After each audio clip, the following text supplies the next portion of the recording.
برکات کے حصول کے لیے اور رحمات پانے کے لیے طویل مسافتیں طے کر کے حرمین طیبین حاضر ہوتے ہیں، اور ہر ایک شخص کے بس میں یہ نہیں کہ وہ دیار نور پہ یوں حاضر ہو۔ ماہ صیام خود آ کر کے بندوں کو نوازتا ہے۔ کعبۃ اللہ کی مثال کنویں کی ہے کہ پیاسے کو چل کے جانا پڑتا ہے۔ ماہ صیام رمضان المبارک کی مثال بادل کی ہے جو خود آ کے برستا ہے، غرباء کو، مساکین کو، امراء کو، سب کو برابر فیض دیتا ہے۔ اس کی برکتیں ہر سال ہم سمیٹتے ہیں، من میں کتنی روشنیاں اور کتنے اجالے اگاتا ہے۔ آج پھر یہ مہینہ ہمیں زندگی میں نصیب ہوا اور ہم اپنے آپ کو اور زیادہ خوش بخت سمجھتے ہیں کہ عمومی طور پہ اس ماہ انور کی صبحیں جو کہ اپنے دامن میں بہت سارا نور رکھتی ہیں، بہت ساروں کی سو کے نیند میں گزر جاتی ہیں، لیکن ہم کتنے خوش نصیب ہیں کہ ان لمحوں میں دین سیکھنے کے لیے مختلف جگہوں سے چل کر کے جمع ہوتے ہیں اور جذبوں کا ایک جہاں آباد ہوتا ہے۔ ابھی میں یہاں حال میں داخل ہوا تو جس طرح کشاں کشاں لوگ کھچے چلے آ رہے تھے، بچے بھی تھے، بوڑھے بھی تھے، تو دل کی اتھاہ گہرائیوں سے دعا نکلی کہ مالک ان کو ایک ایک قدم پہ خیر دینا اور یہ خالی کبھی نہ لوٹیں، ان کے واپس گھروں میں پہنچنے سے قبل اس اجتماع کی برکتیں ان کے گھروں تک پہنچا دینا۔ اور مجھے امید ہے کہ یہاں آنے والا کوئی شخص محروم نہیں رکھا جائے گا۔ ماہ صیام کی پہلی صبح ہے اور ہم دین سمجھنے کے شوق میں چل کر کے سفر کاٹ کر کے یہاں پہنچے۔ ظاہر ہے رات دیر سے سوئے، صبح جلدی اٹھے اور سحری بھرپور کرنے کے بعد نیند کا غلبہ بھی ہوتا ہے، لیکن قربانی دے کے آپ کا یہ پہنچنا سعادت مندی ہے اور یہ رائے گاہ نہیں جائے گا۔ فہم دین کو سمجھنے کی ایک کوشش ہے۔ دین کیا ہے؟ بعض لوگوں نے نماز، روزہ، حج اور زکوٰۃ کو ہی دین سمجھ لیا ہے۔ یہ دین کا ایک حصہ ہے، لیکن دین مختلف چیزوں کے مجموعے کا نام ہے۔ اعتقادات، عبادات، معاملات اور اخلاقیات۔ اعتقادات، ہمارے عقیدے کیا ہونے چاہیے، نظریات کیا ہونے چاہیے اللہ تعالیٰ جل شانہ کے بارے میں۔ وہ واجب الوجود ہے، واحد ہے، احد ہے، صمد ہے، بے نیاز ہے، پوری کائنات کو اسی نے تخلیق کیا ہے، وہ تخلیق ہونے سے پاک ہے، کسی کا باپ نہیں، کسی کا بیٹا نہیں، اس کو کسی کی ضرورت اور حاجت نہیں، پوری کائنات اسی کی محتاج ہے۔ پوری کائنات کو بغیر مادے کے، میٹیریل کے، صرف امر کن سے پیدا کرے، یہ اس کی شان ہے، اور وہ اپنے ایک امر سے پوری کائنات کو فنا کر دے، زمین کو لپیٹ لے، آسمانوں کو لپیٹ لے، پہاڑ ریزہ ریزہ بن کے روئی کے گالوں کی طرح اڑتے پھرے، یہ اس کے ایک حکم کی دیر ہے۔ اس کے لیے کوئی مشکل نہیں ہے۔ مختلف مخلوقات اس نے پیدا کی ہیں۔ انسانی ہدایت کے لیے اس نے نبیوں کا سلسلہ جاری کیا، اور مختلف قوموں کی طرف مختلف نبی جلوہ فراز ہوئے جو ہدایت کا سندیسہ لے کر صداقت کا پرچم تھامے ہوئے دنیا پہ جلوہ فراز ہوئے، لیکن ان سارے نبیوں کے امام اور مقتدا آمنہ کے لال تھے۔ حضور خاتم النبیین ہیں، آخری نبی ہیں۔ حضور کے بعد کسی ذلی بروزی اور کسی تشریعی اور غیر تشریعی نبی کی ضرورت باقی نہیں ہے۔ جو یہ دعویٰ کرے گا وہ دجال ہوگا، جھوٹا ہوگا، اور کوئی امکان حضور کے بعد نبوت کا باقی نہیں رہا۔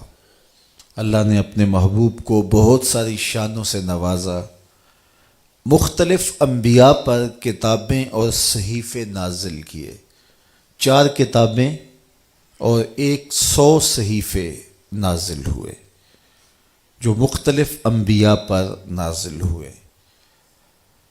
قرآن کے علاوہ جتنی بھی کتابیں اور صحیفے ہیں ان میں تحریف راہ پا چکی ہے۔ ہمارا عقیدہ یہ ہے کہ وہ کتابیں سچ کے ساتھ اللہ نے نازل کی، قوموں نے ان کے اندر قط و برید کی، اپنی مرضی سے کچھ شامل کر لیا، کچھ کاٹ دیا۔ تو ہم کہتے ہیں مالک جو تو نے نازل کیا تھا وہ سچ تھا، اب جو قوموں نے شامل کیا ہے ہم اس کا انکار کرتے ہیں۔ لہٰذا ہمیں پتہ نہیں ہے کہ کون سی چیز نکالی گئی، کون سی چیز شامل کی گئی، سوائے چند مخصوص چیزوں کے جو کہ مختلف ذرائع سے ہمیں معلوم ہوئی کہ یہ انہوں نے کاٹ دی اور یہ چیز انہوں نے شامل کی۔ قرآن مجید وہ واحد کتاب ہے جس میں کوئی تغیر اور کوئی تبدل ممکن نہیں ہے، اور یہ میرے اور آپ کے آقا و مولا حضور کے سینہ اطہر میں نازل ہوئی، اور اس کتاب کی حفاظت اللہ نے اپنے ذمہ کرم پہ لی۔ اس کا ظاہری انتظام حفاظت کا یوں ہوا کہ اس کو یاد کرنا آسان کر دیا گیا۔ باقی کتابوں کے حافظ نہیں ہوتے تھے، یہاں آج کل تو منظر دیکھنے کو ملتا ہے، ہر مسجد سے قرآن پڑھنے کی صدائیں آ رہی ہیں۔ یہ اس کتاب کا معجزہ ہے اور یہ سینوں میں محفوظ ہے، اس کے احکام اٹل ہیں، اس کی ہر بات سچی ہے۔ یہ وہ کتاب ہے جس کو کھولتے ہی ملے گا ذالک الکتاب لا ریب فیہ۔ دنیا کے بڑے سے بڑے مصنف نے بھی کچھ لکھا ہو تو وہ آخر میں لکھتا ہے یا ابتدا میں کہ کوئی ایسا سکم پائیں تو مجھے بتائیں تاکہ اگلے ایڈیشن میں اس کی اصلاح کر دی جائے، لیکن یہ کتاب کھولتے ہی ملے گا اس میں کوئی سکم ہے ہی نہیں۔ اور یہ صرف کتاب اللہ قرآن مجید کا دعویٰ ہے، باقی دنیا کے بڑے بڑے مصنفین یہ دعویٰ نہیں کر سکتے۔ امام شافعی علیہ رحمہ نے ایک جز لکھا اور اپنے شاگرد کو کہا کہ اس کو میرے سامنے پڑھو، ہو سکتا ہے کوئی غلطی رہ گئی ہو تو میں اس سے آگاہ ہو جاؤں اور تصحیح ہو جائے۔ تو اس نے آپ کے سامنے اس کتاب کو پڑھا تو آپ کچھ غلطیوں پر متنبہ ہوئے اور اصلاح فرمائی۔ کہا پھر دوبارہ پڑھو، پھر دوبارہ پڑھا گیا تو پھر نئی غلطیوں پر متنبہ ہوئے اور اصلاح کی۔ پھر کہا پڑھو، تیسری مرتبہ پڑھا تو پھر سوچا کہ یہاں یہ لفظ ہوتا تو زیادہ بہتر تھا، اسے کاٹ کے اسے لگاؤ، یہاں یہ رکھو۔ اس طرح وہ کتاب امام شافعی علیہ رحمہ کے سامنے 70 مرتبہ پڑھی گئی، اور ہر بار کسی نئی غلطی سے متنبہ ہوتے۔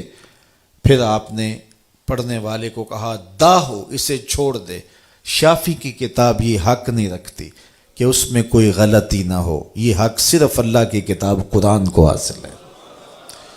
تو اس میں کوئی غلطی نہیں ہے، اس کتاب میں کوئی تغیر نہیں ہو سکتا، کوئی تبدیلی نہیں ہو سکتی، اس کے فیصلے اٹل ہیں، اس کی خبریں سچی ہیں، یہ سراسر ہدایت کا سرچشمہ ہے، اس سے وابستہ ہونے والا کبھی بھی گمراہ نہیں ہو سکتا۔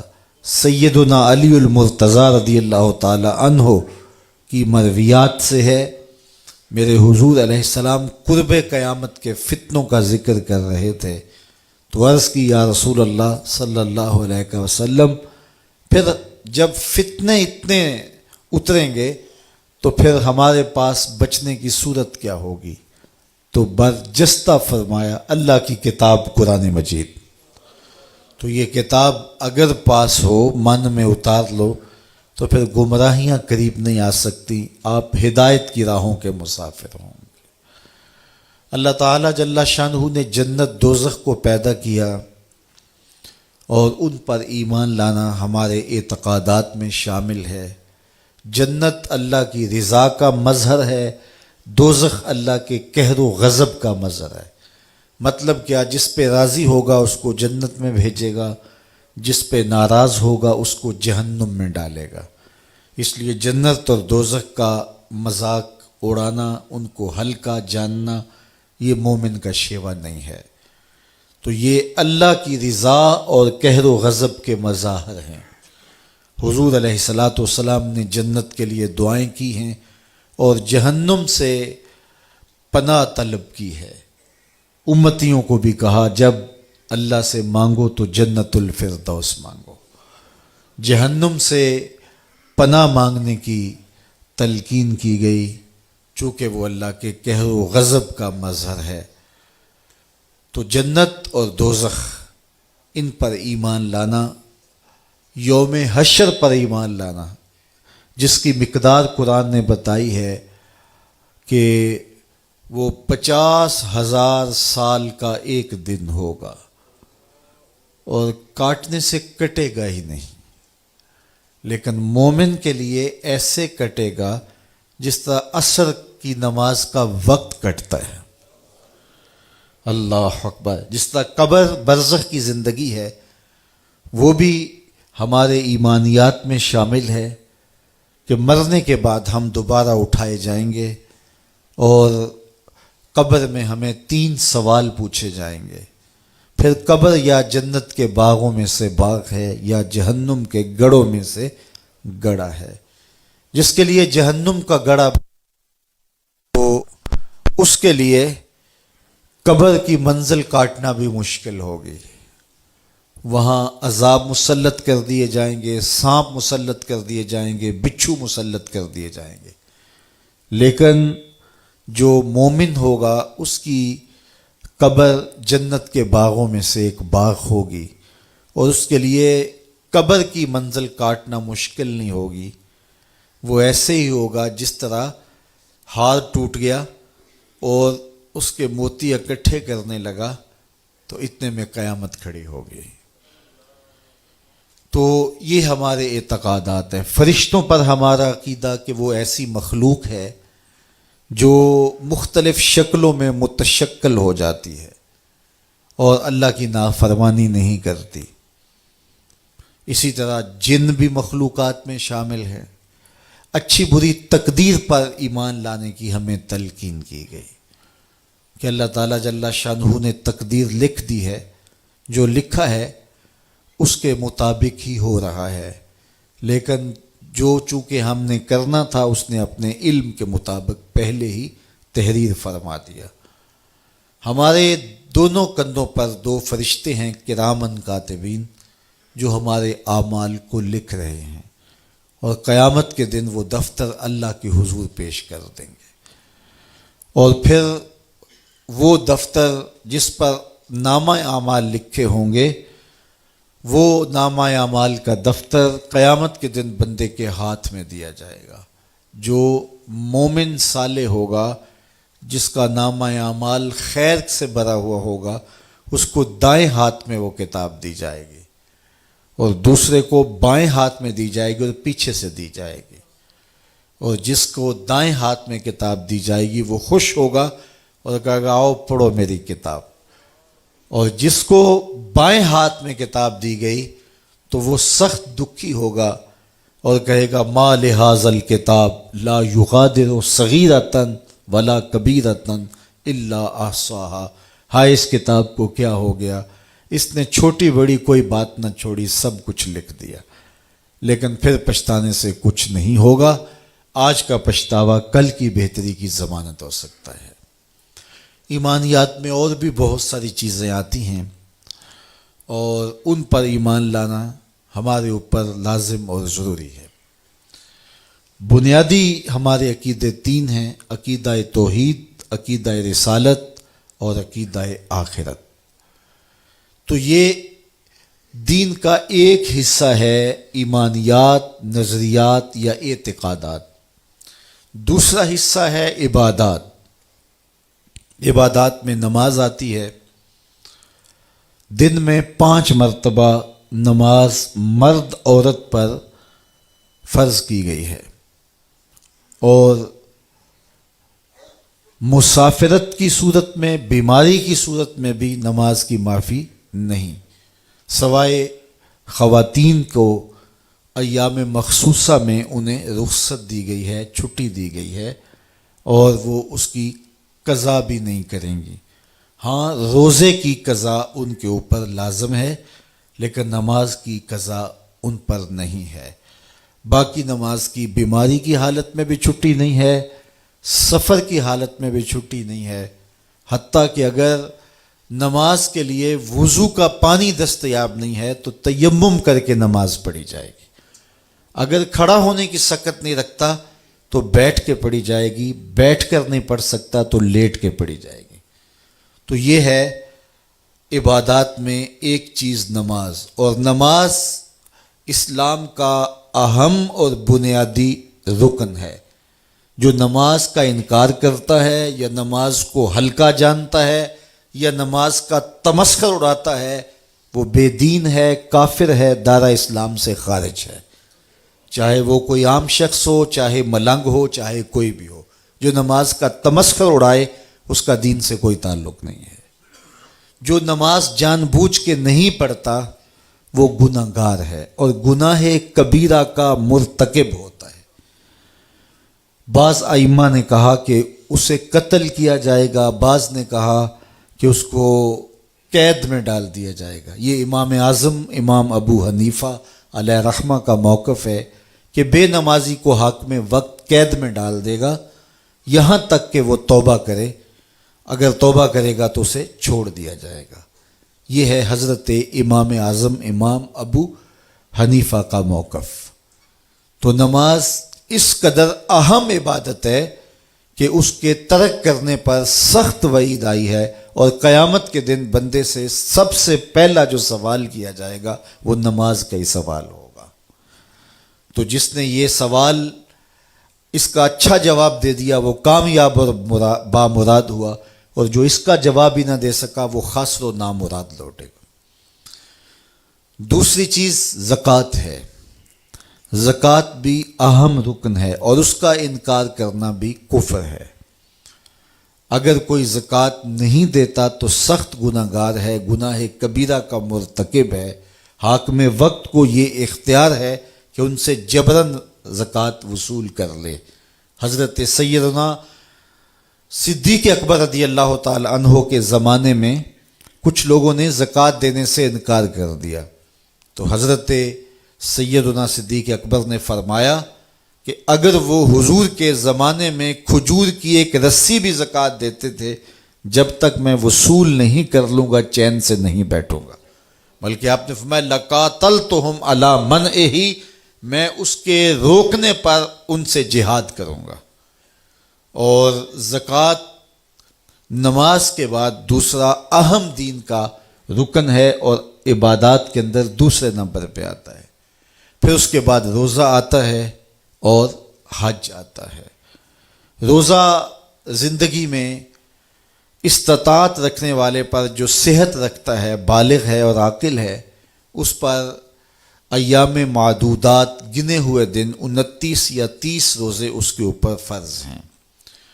اور اگر وہ بیمار ہے تو بیماری کی 2 صورتیں ہیں: مستقل بیمار ہے، ٹھیک ہونے کا امکان ہی نہیں ہے، بیماری ایسی ہے، تو وہ روزے کا فدیہ دے گا، اور فدیہ وہی ہے جو صدقہ فطر ہے، تو روزے کا وہ فدیہ دے گا۔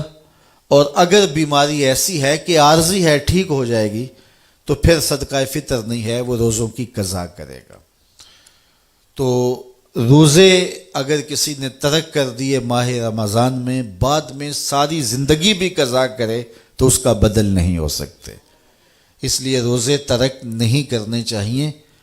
سفر میں اجازت دی گئی ہے تو وہ دیگر ایام میں اس کی قضا کی جا سکتی ہے۔ اسی طرح حج ہے، حج زندگی میں ایک مرتبہ فرض کیا گیا ہے صاحب استطاعت پر۔ عورت محرم کے ساتھ حج کرے گی، اگر محرم نہیں ہے اور عورت استطاعت رکھتی ہے، اس کے پاس مال کی فراوانی ہے لیکن محرم اس کے پاس نہیں ہے۔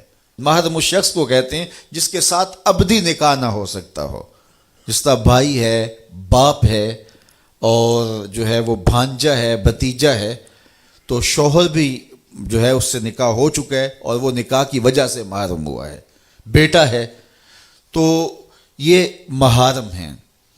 تو محرم کے بغیر اگر عورت حج کرے گی یا عمرے کے لیے جائے گی، جس طرح آج کل کسی اور کے ساتھ بھیج دیا جاتا ہے، تو یہ سفر معصیت ہے، گناہ کا سفر ہے۔ عورت کے لیے جائز نہیں ہے کہ وہ مرد کے بغیر اپنے شوہر، بھائی، بیٹے، بھانجے، بھتیجے یا باپ کے بغیر وہ 92 کلومیٹر 3 فرلانگ سے زیادہ کا سفر کرے۔ اگر کرے گی تو مجرم ہوگی، اسی لیے اس کو عمرے پر بھی جانے کی اجازت نہیں، حج پر بھی جانے کی اجازت نہیں صاحب استطاعت ہونے کے باوجود۔ تو پھر اس کو بازار جانے کی اجازت کیسے ہوگی؟ وہ اگر اتنے فاصلے پر ہے، اور اس کو پھر کسی دربار پہ جانے کی کس طرح اجازت ہوگی؟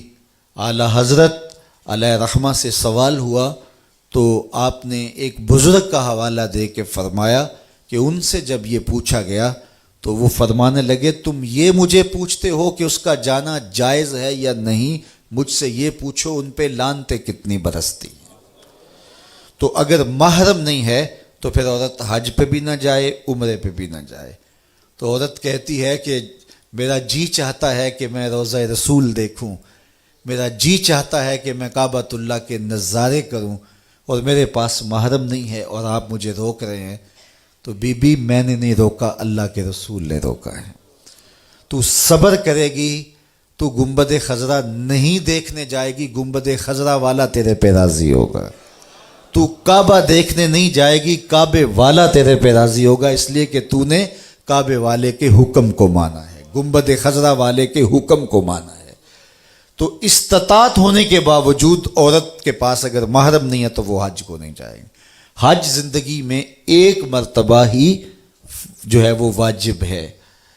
ایک روایت میں آتا ہے 5 سال کے بعد حج کے وجوب کے حوالے سے ایک روایت میں آتا ہے، لیکن علماء نے اس کو استحباب پر محمول کیا ہے، اور وہ یہ ہے کہ جو صاحب استطاعت ہے وہ ہر 5 سال کے بعد حج کر لیا کرے تو اس کے لیے یہ برکت والی چیز ہے۔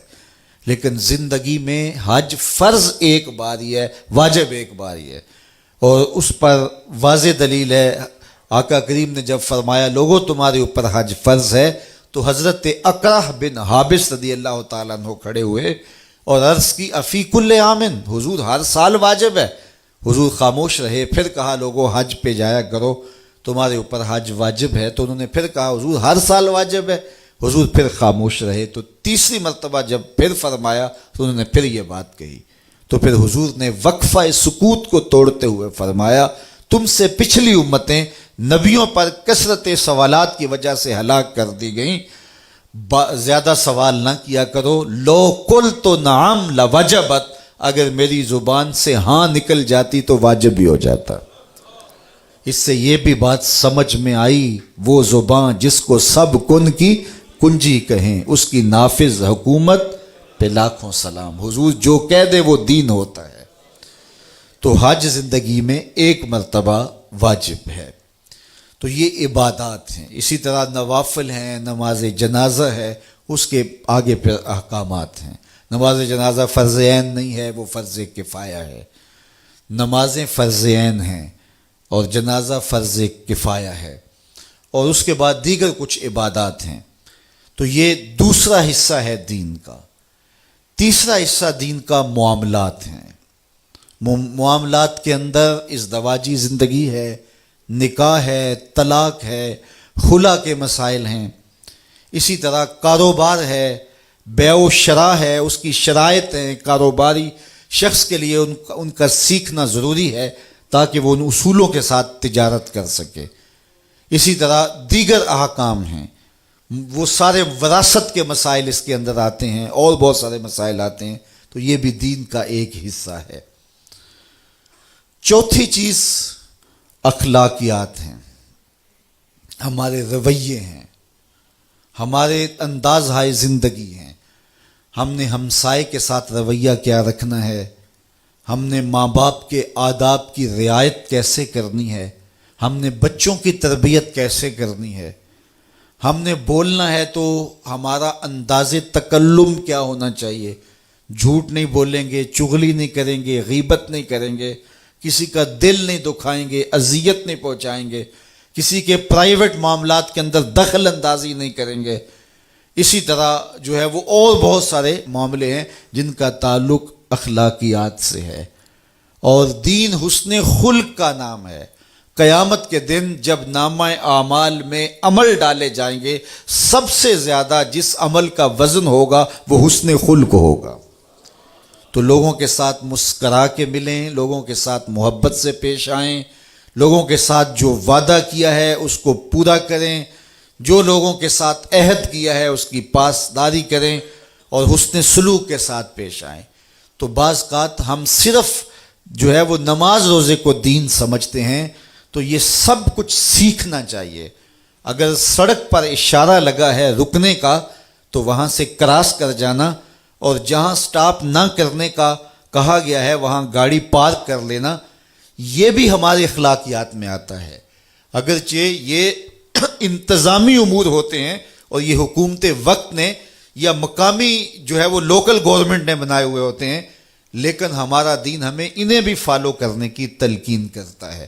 لیکن چونکہ عمومی طور پہ ممبر و محراب سے جب فہم دین کی بات ہوتی ہے تو اس وقت صرف نماز، روزہ، حج، زکوٰۃ اور دیگر مسائل شریعہ اور دینیہ پر ہی بات ہوتی ہے، جبکہ میں نے عرض کیا کہ دین مختلف چیزوں کے مجموعے کا نام ہے۔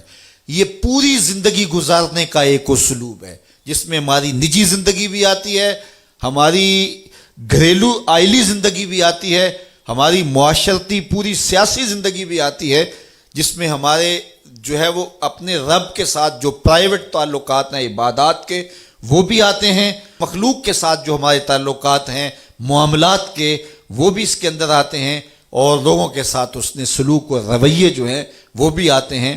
اور ہمیں ایک ایک عمل ہمارے دین نے ہمیں سکھایا ہے۔ میرے آقا کریم علیہ الصلوۃ والسلام نے واش روم میں داخل ہونے کا طریقہ بھی بتایا، وہاں بیٹھنے کا سلیقہ بھی بتایا، اور ہمیں سایہ دار درخت کے نیچے بول و براز کرنے سے روکا گیا، اس لیے کہ کوئی گزرتا ہوا شخص سستانے کے لیے وہاں رکے گا تو پھر اس کو وہاں اس بول و براز کی وجہ سے تعفن اور بدبو کا سامنا کرنا پڑے گا جو اس کی طبیعت پہ گراں ہوگا۔ اس لیے سایہ دار درخت کے نیچے بھی بول و براز کرنے سے منع کیا گیا، پھل دار درخت کے نیچے بھی بول و براز کرنے سے منع کیا گیا، کہ اوپر سے کوئی پھل گرے گا تو وہ گندی جگہ پہ گرے گا، تو اگر کوئی شخص اس کو اٹھا کے کھا لیتا ہے تو وہ بیماری کا شکار ہو سکتا ہے۔ اس سے ہمیں منع کیا، یہ بات ہمیں سمجھائی